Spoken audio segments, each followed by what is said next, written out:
which is titled Looking Behind the Scenes, the Art of Telling the Best Stories. And I think we can all agree that from the first two panels, one thing that was emphasized was the importance of telling authentic stories and our own stories and making them truly our own in all the productions that we do. So on that same note, I would like to introduce the next panelist for this session. This session will be moderated by Jola Aye, who is the CEO of Carousel Network. Jola Aye is a storyteller, screenwriter, and professional chaos coordinator with over 7 years of experience in screenwriting, content strategy, and brand management. As the CEO of Carousel Network, she's leading the charge in reshaping content creation and storytelling in Africa, blending creativity with business savvy. Her writing credits include being the head writer for the Smart Money Woman Season 1, Rapper Knows Best on African Magic, and a writer on Netflix's Far From Home. For the last 7 years, Jola has also been the co-host of I Said What I Said, one of the biggest and most popular podcasts in Africa, which she hosts with Feyikemi Abudu. A great story isn't just told, it's experienced, and she's here to make sure audiences feel every moment. Please welcome Jola to the stage.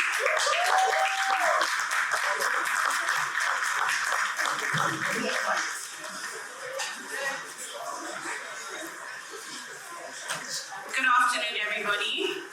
Thank you so much for being here. Thank you for that lovely, warm welcome. All right, I am going to very quickly introduce the panelists to this fantastic talk. And I'm going to start with Mr. Ola Cardoso, who is an award-winning director and cinematographer. His accolades include winning Best Movie at 2024 Africa AMVCAs for Breath of Life, as well as awards for Banana Island Ghost and God Calling. His latest project, Suki, which directed and produced, is now streaming on Prime Video. So I need all of you guys to watch it if you haven't already.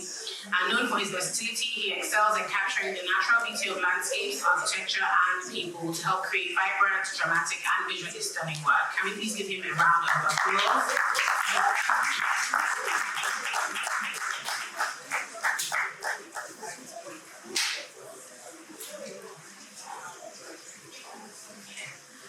Up next, we have Ari Siri, a film director who started his career in the lighting department of film sets after university in the hopes to become a cinematographer. He has a master's degree in fine arts from Columbia University, and he collaborated with his brother to co-direct their short film Goose and producing Chuko's first short, Besider, which was an official selection for the 2018 Berlin Film Festival.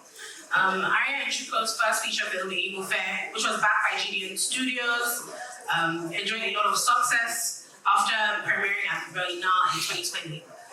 It was acquired in the following year by Janus Films and released theatrically in North America, Nigeria, and the Benelux region. Please give me a round of applause.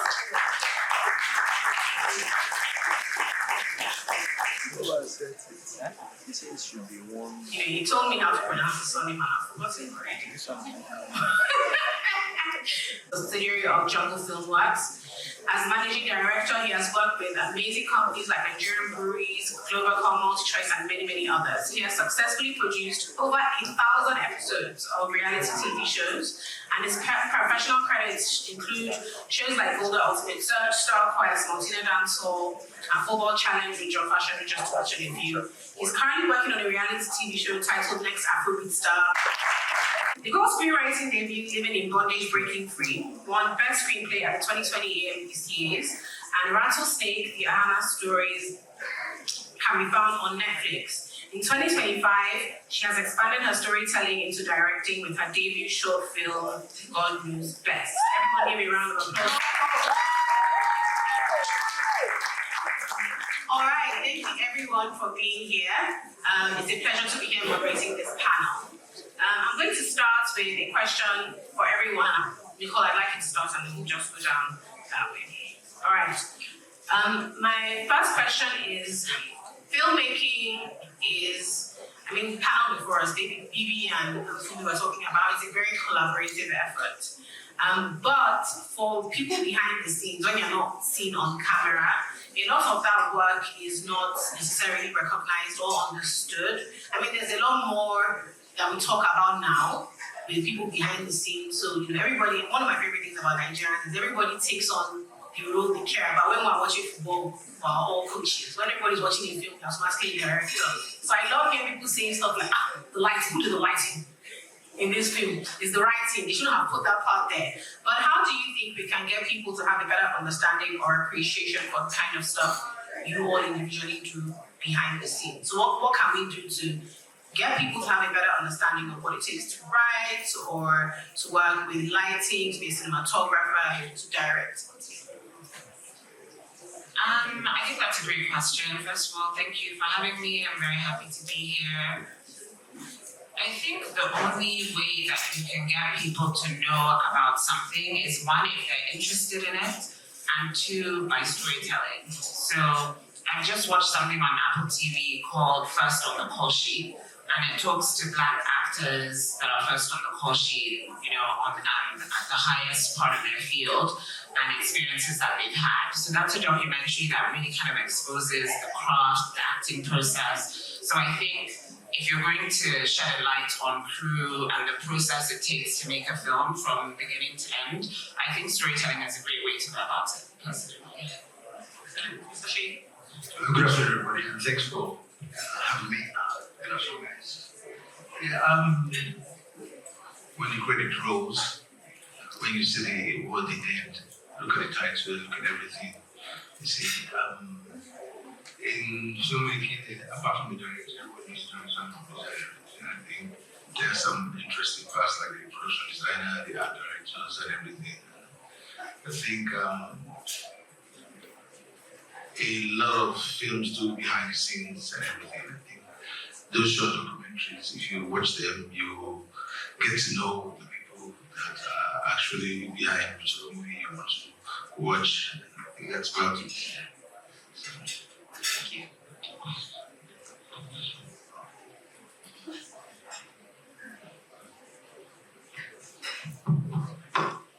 For me, actually, I don't think you can force people to love what you're doing. I think it comes with what they are interested in the first place. For instance, when we came, I was one of the first people to see that. I was calling my friends, I've seen it. It looks different, it's colorful, it has all the vibrance in life. I was surprised that someone can think this way. But at the same time, we don't have a lot of that. I feel like as a filmmaker, what we can do to,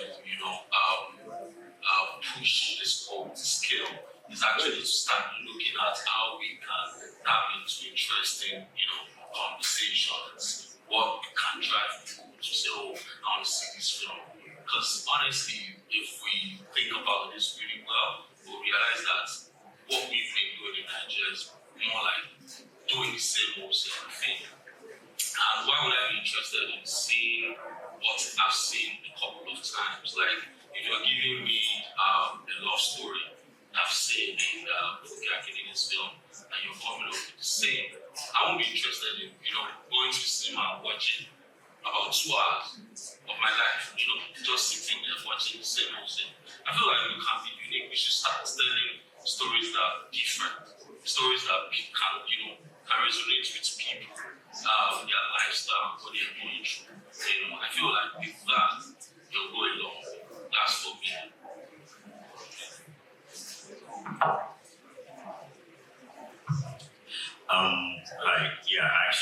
I agree with that.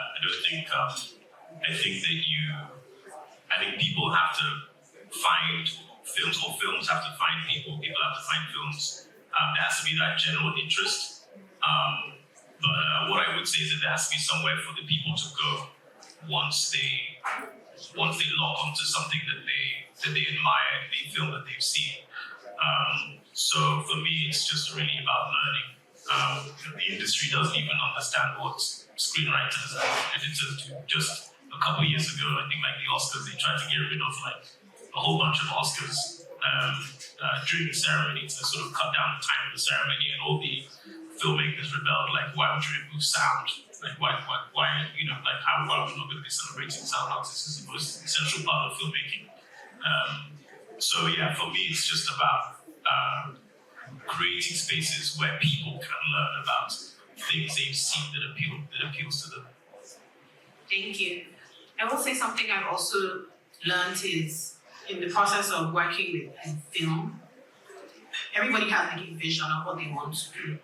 But the more you are open, particularly in our climate where there's something you consider prideful about saying I wrote, directed, I did the lighting, I did everything. There's something fantastic about letting people do what they are really good at and allowing them express, well, to the degree that the budgets can allow, their creativity. I remember watching, there's a film on Netflix about this black sommelier, and the sound, I couldn't get over it. So I went to look for who did the sound, and I sent him a DM. I said, look, I watched this film, and I cannot believe a lot of the emotion for me was through the sound. And he's a big producer, and he sent me a DM back. He said, nobody has said this to me. Nobody, ever. Like, this is probably the most exciting thing I've gotten this year. And I do think that freedom to just allow people who are really good at what they do it very well. Season 4, episode 8 of Insecure is one of the most beautiful things I have ever seen. And I think just allowing the cinematographer, the lighting, and you know how you feel as a director or the writer, but these guys know what they're doing. And if you let them, they're going to do things that you couldn't possibly sort of dream of. I think it's something that we struggle with in Italy here, but more and more I'm starting to see like a bit more of that. Our music videos are inspiring us a bit more, I think, as well. All right. I'm going to ask Mr. Shea, how did you decide that in filmmaking what you wanted to focus on was sort of like equipment? Because that is not the sexy part of filmmaking. You know, everybody wants to rise, direct. Nobody is calling, I'm the winner for best best equipment. But why? Yeah. When I came back to this country and I got my first gig, I think it was a documentary on Shaggy, the musician that came to Nigeria, the star manager. I had to go to about 15 places to get equipment, and not necessarily equipment required to do that particular job. I had to go around. I think I went to Studio 77. The album's in my gun now. And everything. Picked one camera here, 2 cameras here. Not necessarily the same cameras. We had always aligning cameras and everything. And it was a mess. So I decided, from the first check, I got paid, traveled back abroad, and for 5, 6, 7 years after that, before I bought my first shirt, I was buying equipment, just buying equipment. It's not for my production, for the industry itself. That was it. I just started buying equipment and I got hooked. But even within that, the industry has grown in leaps and bounds, but there are still limitations with technical capacity or capability. And I wanted to ask, do you think there are sort of innovative ways of thinking that filmmakers as well could employ instead of getting incredibly frustrated? Because a friend of mine always says, if you want red, start talking in January. Because if 2 people collect it, that is it. You wait and you ship. I wanted to ask if there are different ways we should be thinking about the limitations that we have as filmmakers when it comes to the kind of equipment we want to use. You see, the truth of the matter is that most producers actually, they read up on equipment and everything, and they want to use the new equipment, not necessarily the equipment that will do the job. There are a whole lot of bunch of equipment around that will do that particular job, but because they've read, this is the new camera, everybody wants the new camera. They want the RED 365 S365. Why? It's the other RE that is around. So it's not necessarily the equipment. In Nigeria now, I could tell you, not me, guys have surpassed me a lot. There are a whole lot of equipment around and people who do rentals and everything. Sometimes it's handling. The person, the people handling that particular camera, I think or lack of this will tell you that it's handling sometimes, not necessarily the equipment itself. Yes, we might need some more equipment, but those are the equipment that are not in the country now are the equipment that cost maybe $150,000 and above. Yeah, like the green. I mean, those are things that are not in the country now, but every other equipment, camera, every other equipment is in Nigeria. Yeah, if I have one that a production has to wait for the other production to finish using it, or they could use it. There used to be a time that there was one particular equipment that when they said, they call me Jungle, I said, Fukabidele is using the equipment. They said, okay, when is she finished? Okay, they put their own production, so when she's finished and everything, but not anymore. I mean, going past that. Yeah, so basically, if your people are complaining too much, just tell them that, oh, come and believe this is our tools. It might be a creative issue. Well, I want to talk to you about the importance of cinematography in storytelling, and how important is that? I mean, we talk a lot about story, and the story is very important, but for a cinematographer, you have a very different responsibility. And we live in a world where we all want to see beautiful things, even if the story is difficult. There is a beauty to show. If you want to do something harsh or hard, there's a beauty to that. There's technique, there is skill. But I wanted you to kind of speak on the importance of, or the value of cinematography. Obviously, you have to see what you're watching.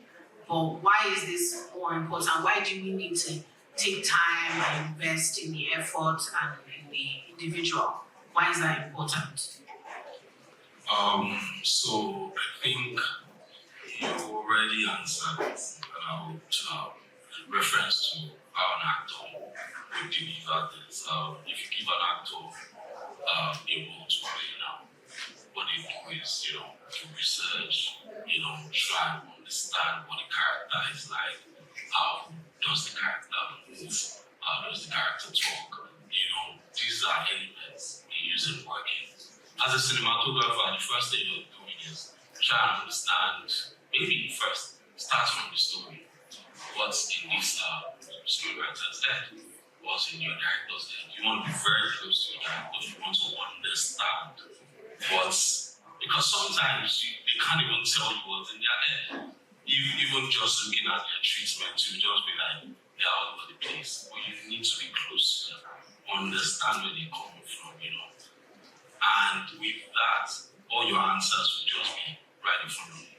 For me, I believe in realism. Like, I don't believe, put on all the lights. I don't believe it has to look colorful. What's the story telling me? That's the first thing for me. I don't care about whatever someone is saying out there or in this room. I don't even listen to producers. I'm sorry, you guys. Most importantly for me, it's the story. If the story says, Kelechi walks into the room, the room is dark, probably there's no light. We all know how Nigeria is, right?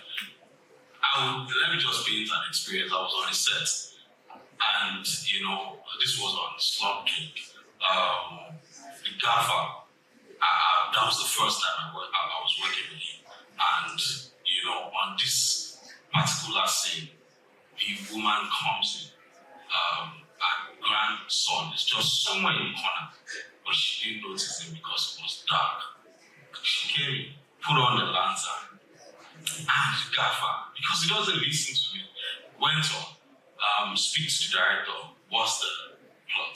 And the director gave it to him. They went on, put on a shaft of light into the room. I'm like, why did you get to 1? 2, where is this light coming from? He said, that's the moon. I'm like, wow.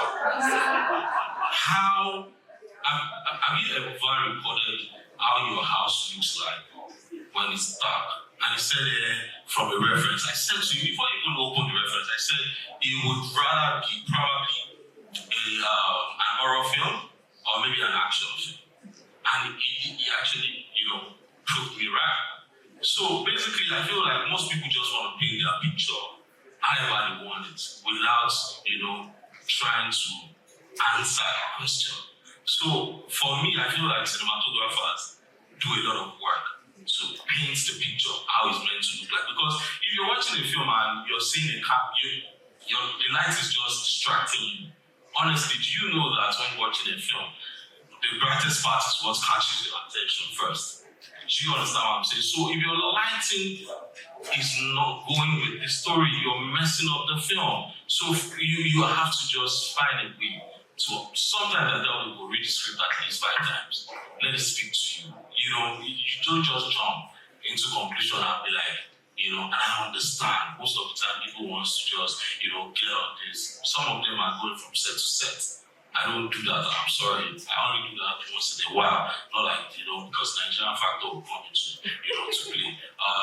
So yeah, I feel like cinematographers are important as a director, but they are twin brothers who have to listen to themselves and they have to become friends. That's the way to make it perfect too. Thank you. I'm going to actually ask you about an example, but you've already given one in which the moon. You hear very interesting. You hear very interesting things, but it's nice to kind of understand to what degree the cinematographer has to be in the mind of the director, has to have their own understanding or interpretation of the script. Now I have a question for our writers and directors in the house. Nollywood has started talking about considering playing with the idea of adaptations, books, plays to film. What do you think it will take for us to do those ideas justice? I think that's such a good question because we have so much great literature and our books are so rich, so layered, a lot of great character development. And I think there's a freedom that comes with fiction writing because you don't have to follow a particular kind of structure. So I think where our screenwriters fail is in structure.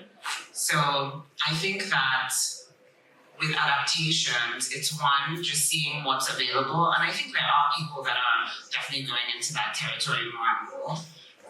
I think partnering with the right kind of people, so happy noisemaker, I know what you're doing in the literature space, but no, really, because you're spotlighting books that are sometimes forgotten. So while we have a really rich literature, the way the world has gone on is that we're reading less and less.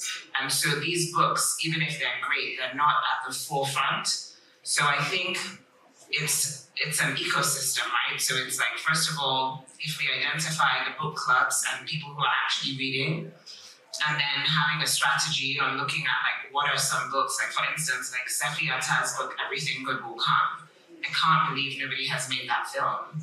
So it's like, what are these films? A lot of people are buying up licenses, but they're not actually making the films yet. So I think production companies should have a strategy on adaptations because we have a wealth of books that are just waiting. And then when we do acquire those rights, it's really taking the development seriously because adaptations are so nuanced. I literally just saw Chika Amadu's adaptation of I Do Not Come to You by Chance yesterday. She sent me a cheeky little link that I watched and I loved it because it stayed so true to the book.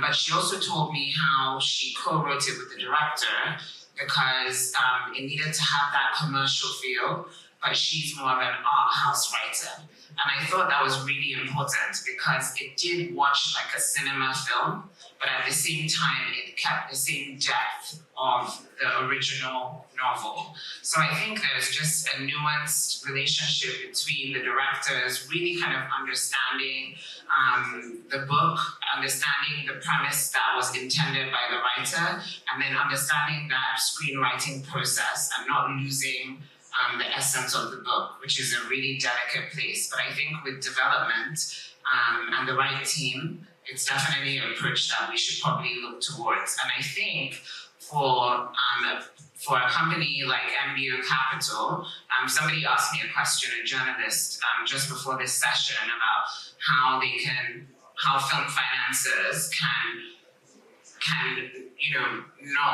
how do you pose the question? Something about like, it's risky to invest in some films and they can't guarantee a return.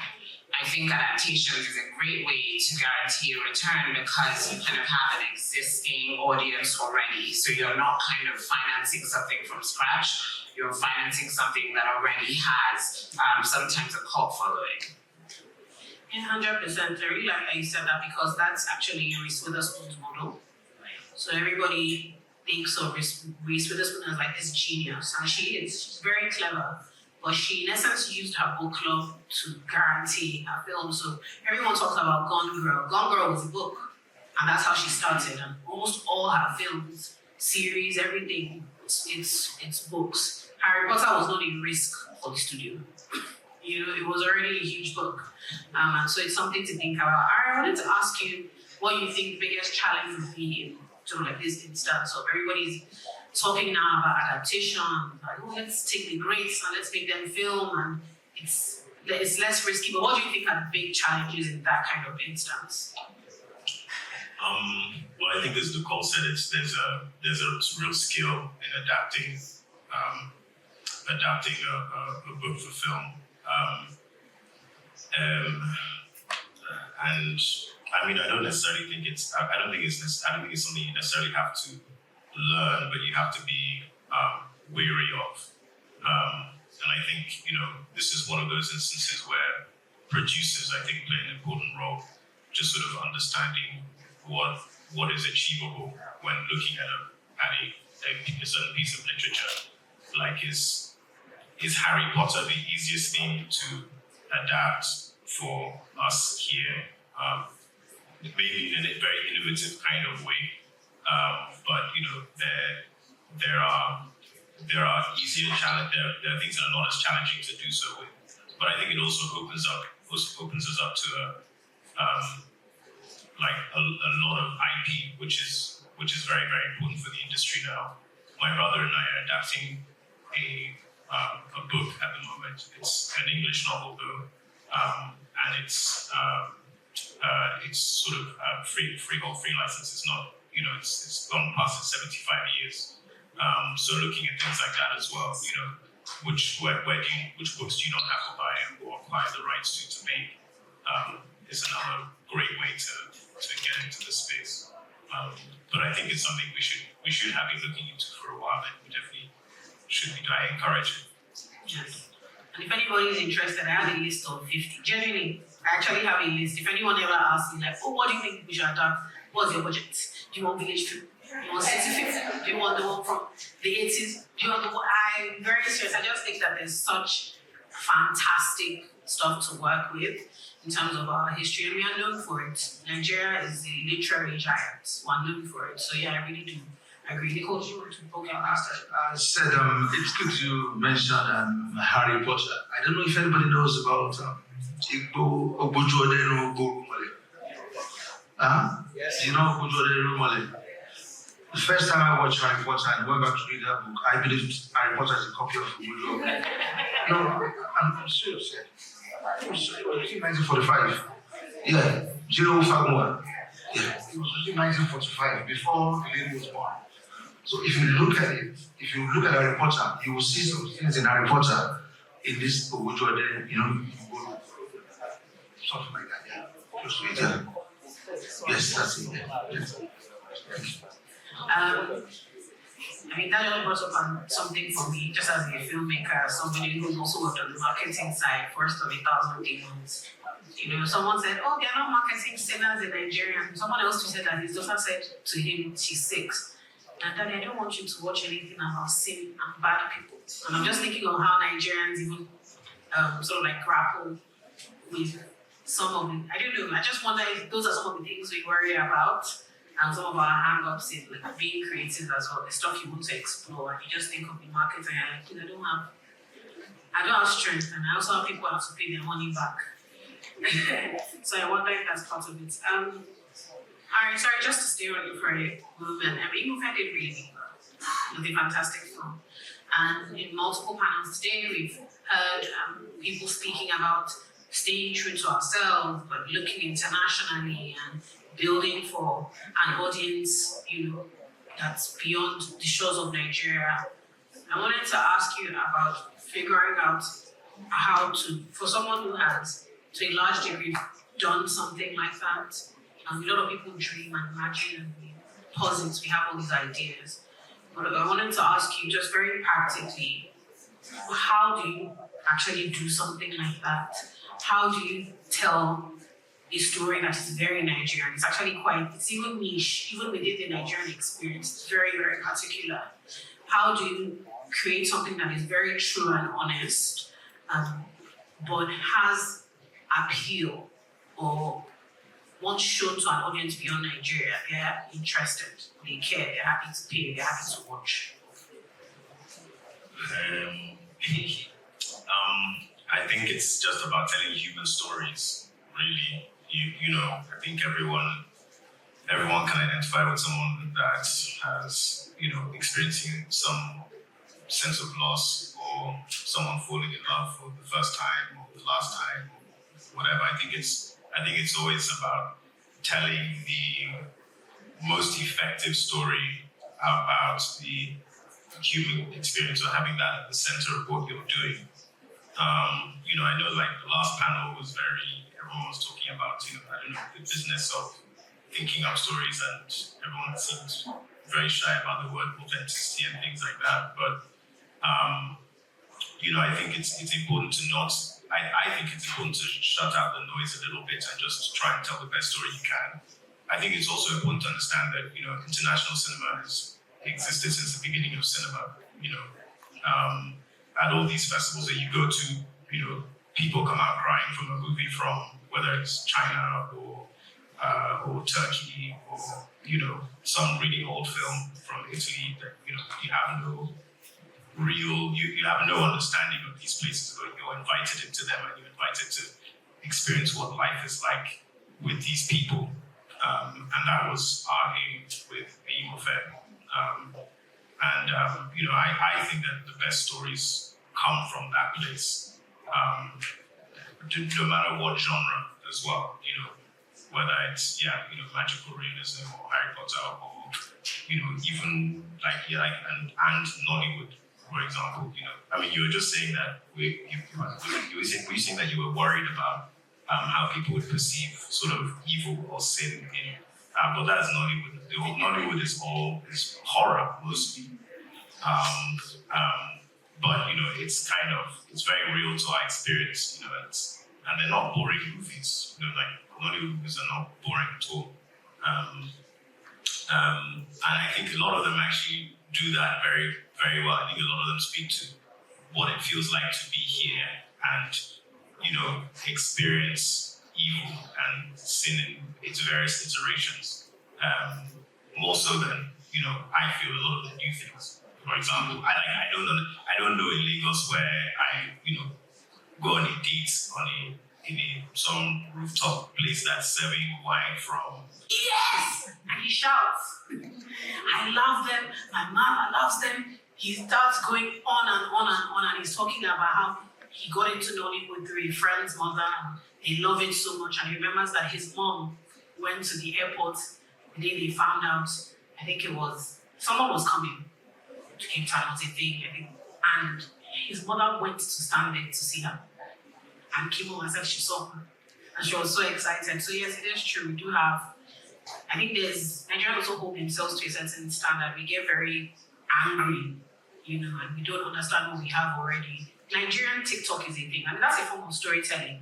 Like, it's a thing. People try to get into Nigerian TikTok because they think Nigerians are funny in a very specific way. Afrobeat is doing well because we tell stories and we create in a specific way. Our art does well and our literature does well. It's just we still have a few kinks with Nollywood, I think. But we're good at it, we're great storytellers. So I just think we're trying to figure it out. There's some stuff that we ignore because maybe it's not what we think it ought to be. And so we ignore that stuff. But you're right, at the heart of it, people know how it feels to fall in love or to feel pain or to be embarrassed or ashamed or to be disowned or whatever. So those things are really important. I want us to talk a bit about post-production, which is the bane of a lot of filmmakers' experiences, particularly here. So I want to start with Shi and Ola. I wanted to ask both of you, what are consistent bottlenecks you've seen in post? And everybody, and that's why people also lose steam. You're excited when you're ideating, excited when you're on set. It's time for post-production, everybody's cussing each other out and annoyed and frustrated, and everything we said we'll fix in post. Now we're insulting each other. But I wanted to ask, what are consistent bottlenecks you've seen that, just for lack of a better word, you're surprised we still haven't learned from? Like, what is one thing you're consistently seeing? And you're like, generally we should be beyond this by now. And it's not a problem of financing or equipment being used, it's just like a human capital issue. And we should be beyond this by now. What's like an example of a bottleneck you see? Thank you. You see, there are some things that are done during production. And if those things are not done, you will have a problem in post-production.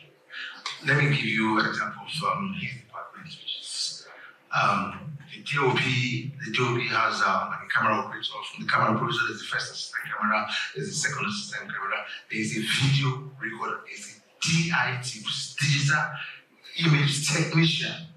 Once you have a digital image technician on set that captures all the rushes, the races and everything, that puts together with the sound and everything, I don't think you should have a problem in post-production.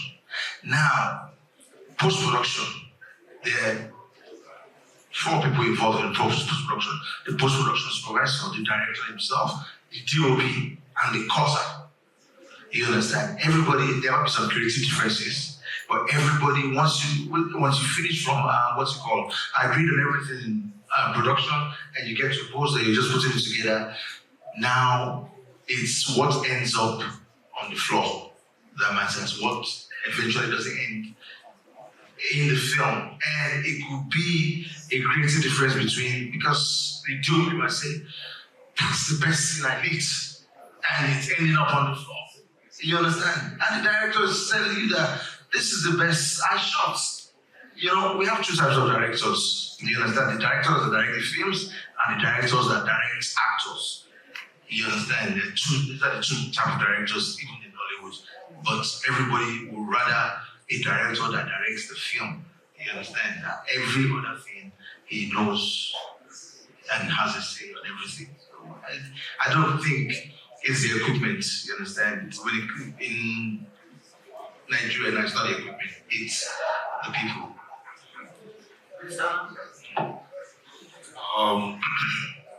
I would say not everybody loves post-production, and I'm one of them. Not that I don't want to be involved, but the fact that there's just so many chaos. Like, there's a production I did last year, August. I sensed there was going to be a problem from set. This DIT guy, laptops just go off while copying almost all the time. Now we are back to reshooting some scenes. And this is, honestly, I would say, the producer was trying to cut budgets. Because I remember the director had a laptop, which I pleaded with her, please just give this guy your laptop so he can copy. But now, we need more money. I don't want to mention names, I don't want to mention the studio. The studio is saying there's no money.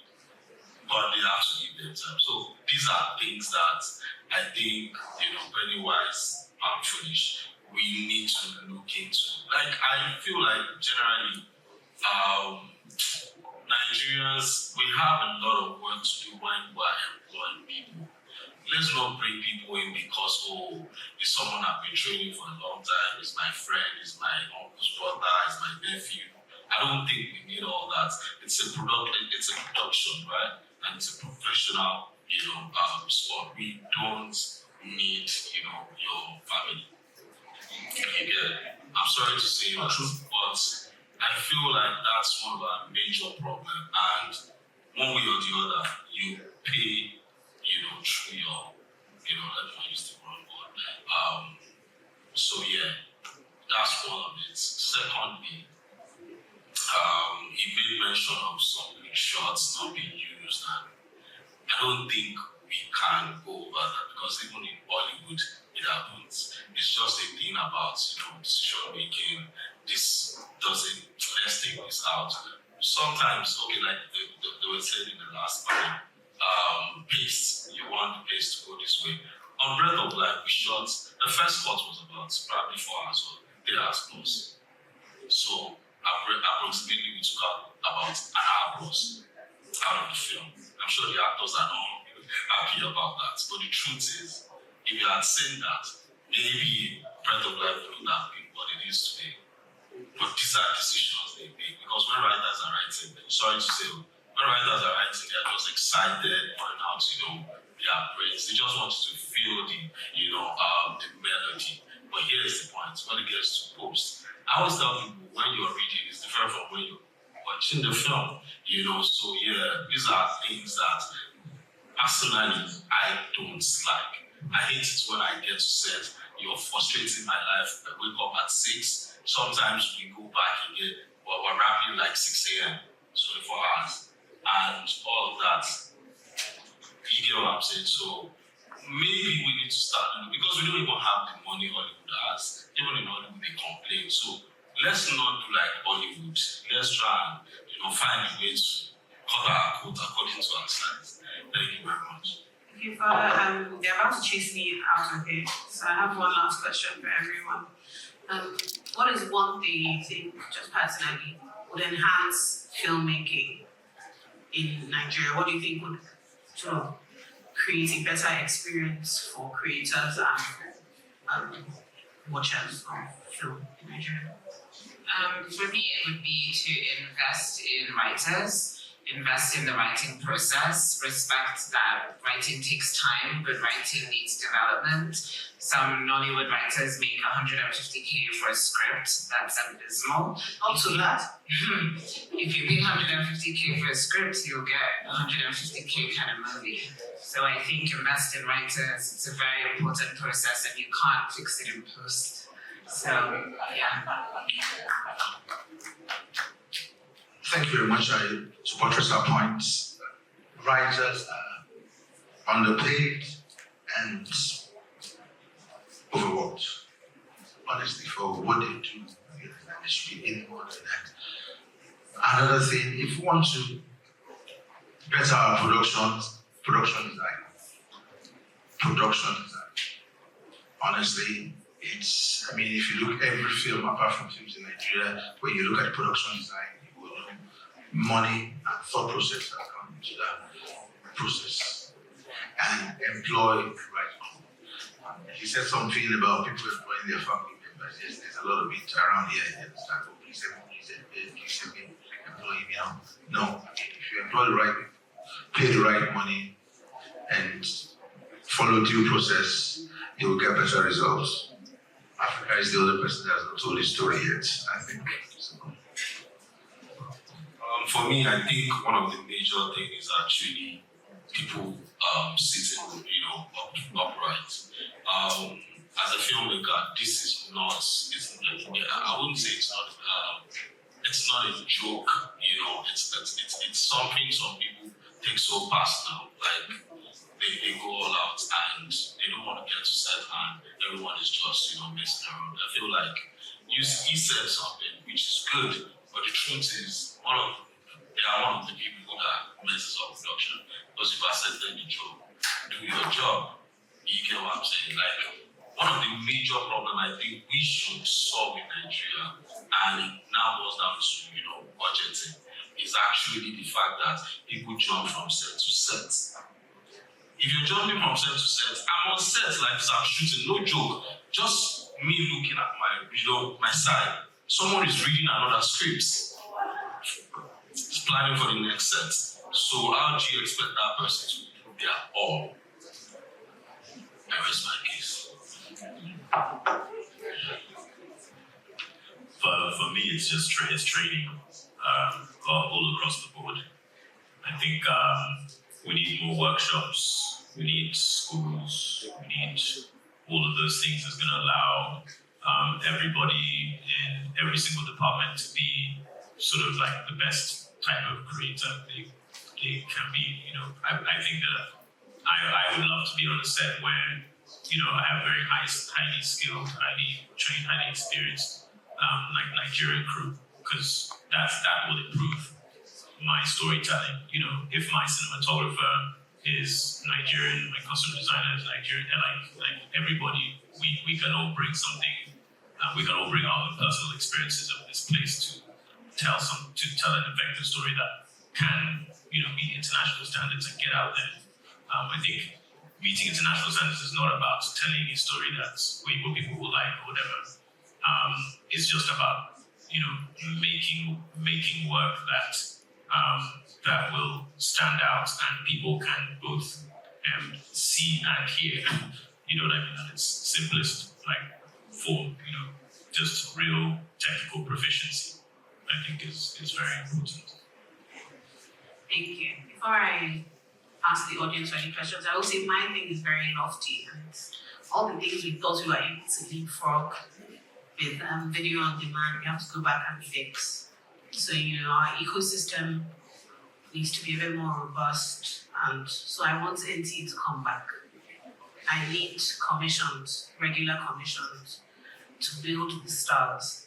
I need to be able to say, on Wednesday, this is what is coming on at 7 o'clock, this is what is coming on at Thursday, Friday at 9, Sunday at 8, so that we are developing a pipeline of actors, cinematographers, and people working music, and the location guys, because there's a pipeline and there's a demand in the local market. And so everybody's able to watch you, so you're building stars, and so people want to advertise on that. So I think that's the only thing for me. I think a lot of people are trying to patch. We've leapfrogged what the BBC and ABC and PBS do. Korea doesn't care about the rest of the world. Parasite made $17 million in Korea before anybody else saw it. So he was good. His local markets are taking care of him prior. And I think we thought we could kind of hack it when Netflix and Amazon came and then YouTube. But if anybody there decides that their ex-boyfriend is Nigerian, they hate them and they are leaving the market, we start panicking.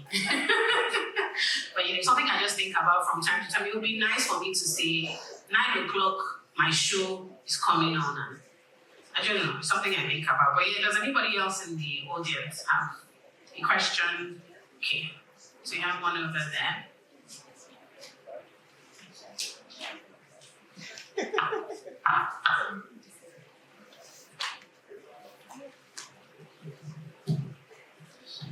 Good evening, everyone. My name is Esof Oluji. Thank you to MBO for organizing this event, at least giving me this kind of opportunity to say this.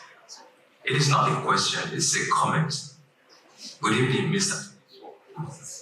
Good evening, Mr. Sheishu.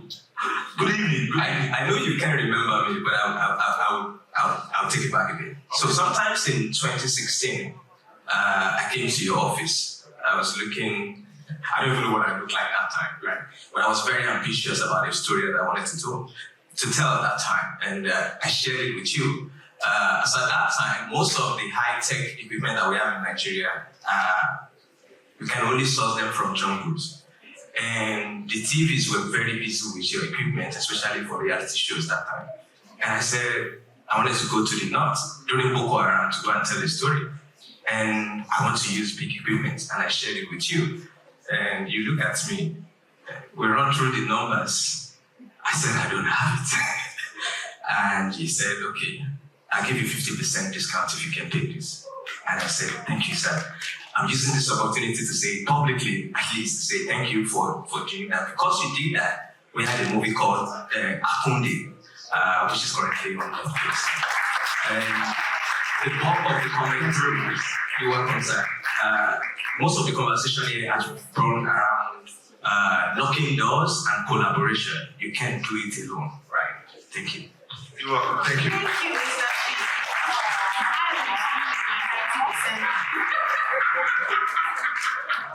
Thank you. Does anybody else have a question?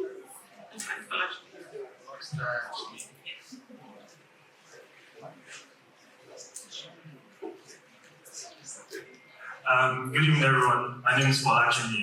I work MBO Capital.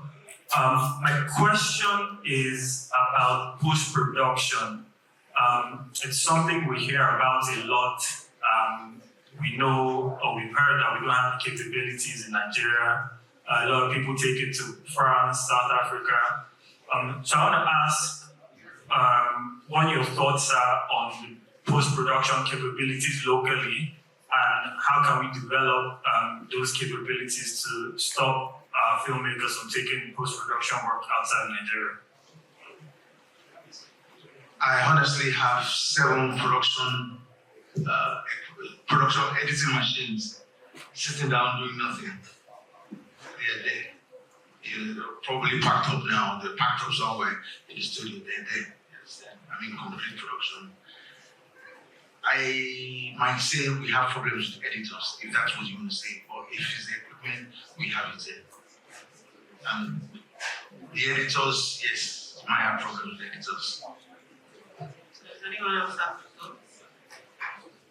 I think just to buttress what Mr. Sheikh said, the truth is, I feel like people just want to, so to say, oh, I did my post abroad.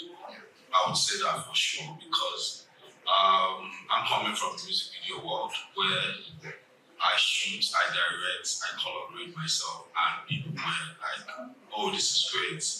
So, and we've been doing that since way back 2007, 2008, 2009, till now. Honestly, I feel like we have a lot of great minds in Nigeria. Maybe they are, but the truth is, there's a way to manage everybody. I don't feel like there's anybody who is talented who doesn't have one spot that you need to, rob one way or the other. But the truth is, there's nothing I'll say anywhere. There's nothing they'll give you abroad, and Nigerians will do it. I'll tell you that for sure. So there's a production coming up on Prime. I don't know if I can announce it, but here's the point. Some guy took it to South Africa to collaborate it because the director wasn't, there's an issue, so he pulled out. But when he got back on the production, he said it's going to be great. I'm not joking. This is a big studio in South Africa. They charged a lot of thousands of dollars to fix that, to collaborate it. But when this guy finished this one, the collaborating, the studio prefers it. So what does that tell us? It means that you can't take the originality away from us. We know how to tell our stories. We know how to. When I see people say, "Oh, you want to bring DPs from abroad," I just laugh. You can't still compare their jobs to our job. Casey's here, I love his job.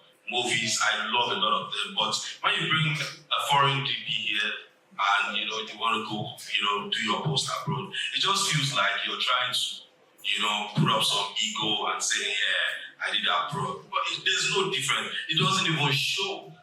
Let's not, deceive ourselves. We have great minds here, and that's, definitely on point. Yeah, can I add to that? I will say, sorry. Go ahead. Okay, no worries. So I'm actually currently in post right now for the short that I directed.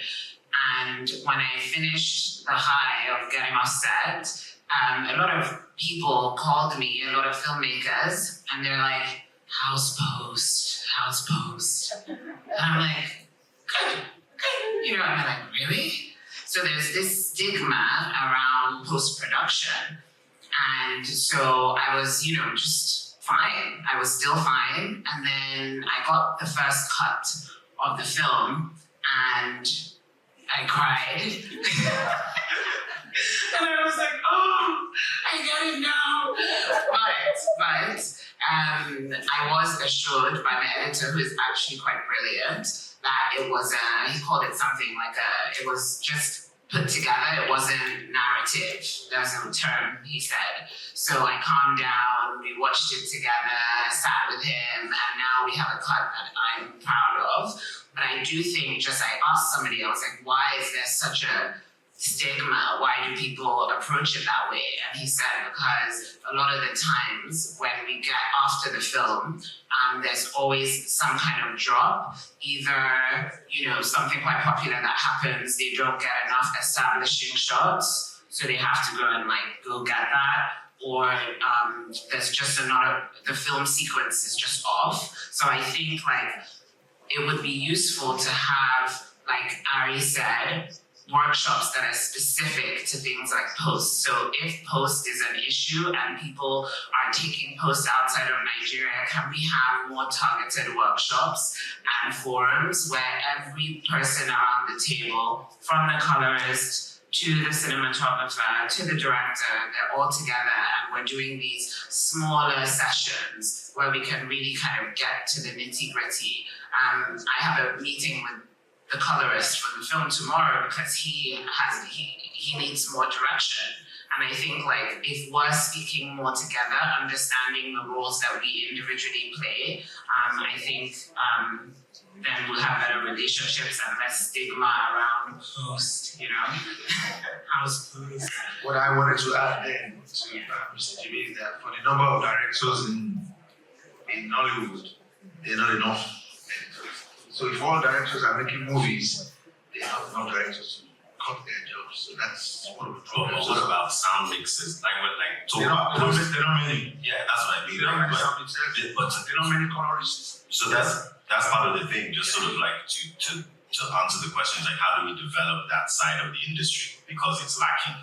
It just is what are you coloring on a screen or in a theater? You yourself, honestly, she's coloring it on the screen, right? As opposed to being in a theater where you have 5.1 sound and all of those sorts of things, which I'm interested in solving as well, because one of my aims is when people come and hear you, whatever, Fubi's film and other people's films that are now in the millions of dollars.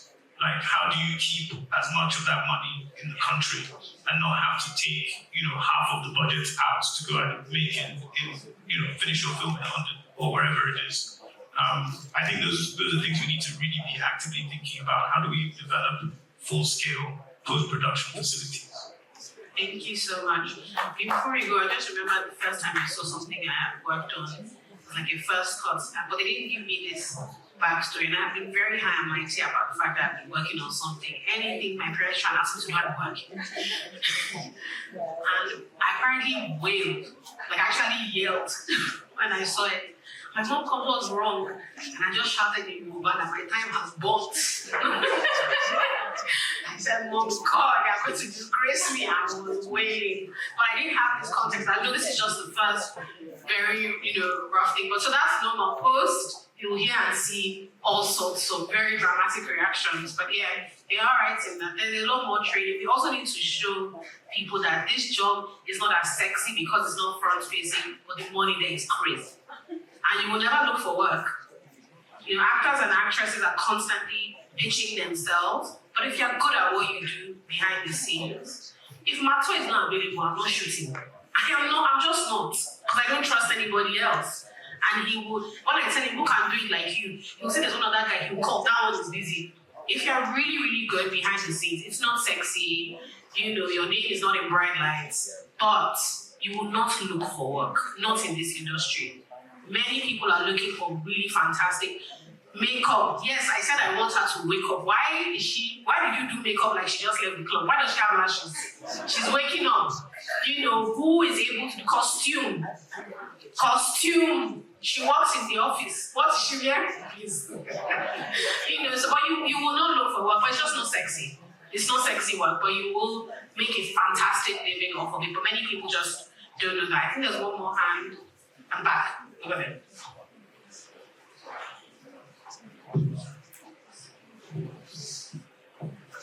Yeah, hello everyone. My name is Adeyemi Oshamba. I am a post-production supervisor, and I wanted to just throw a question at almost everyone on the panel. The question is: someone spoke about having very few editors in the industry. Yeah, he was the one who said, if you compare the number of editors that we have to the number of directors we have, it's almost not enough. And also mentioned something about studio. So the question I want to ask is, in 2025, why are producers so scared of trusting post-production supervisors, having invested in, rather than going straight to look for an editor? Why is it so hard to look for post-production supervisors who this is what they specialize in, and then you can handle your project where you don't see your first months and your heart is jumping off your chest? That's my question. You see, for me, I'm not saying I'm scared of the post-production supervisor, but these are things you should have done in pre-production. You should have employed the post-production supervisor in pre-production. So we go this journey all the way. You understand? You're going to be paid for it. I mean, for me, that's how I'm going to work. You understand? So, no, I'm not scared of a post-production supervisor, no.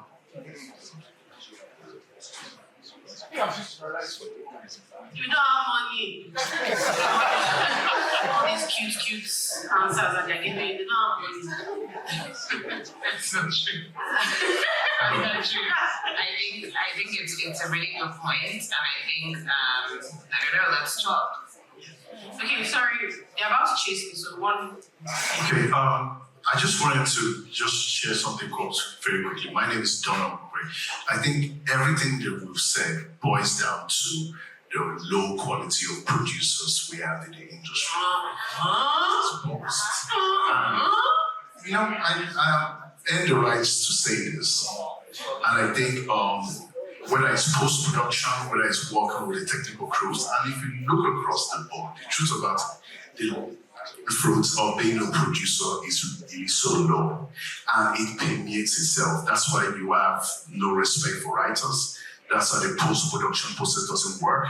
Filmmaking is a business. It's a project management system managed by someone who's the producer, who's the CEO. So if you have low-quality producers coming in, it affects Cardoso. It affects everything he wants to do. It affects everything everyone wants to do. And until you place things where exactly it needs to be. If you need a post-production supervisor, which is what's done abroad, it's the producer's decision. If the editor cannot cut, the producer chose him. If the director isn't doing his work, the producer employed him. So until we lay things where things should be, we're just playing lip service to everything. Hire a proper producer, fire a shit producer. And with that, thank you all so much. Thank you to my fantastic panelists. This was a lot of fun. And thank you to MBO. Who am I handing over to? All right. Thank you.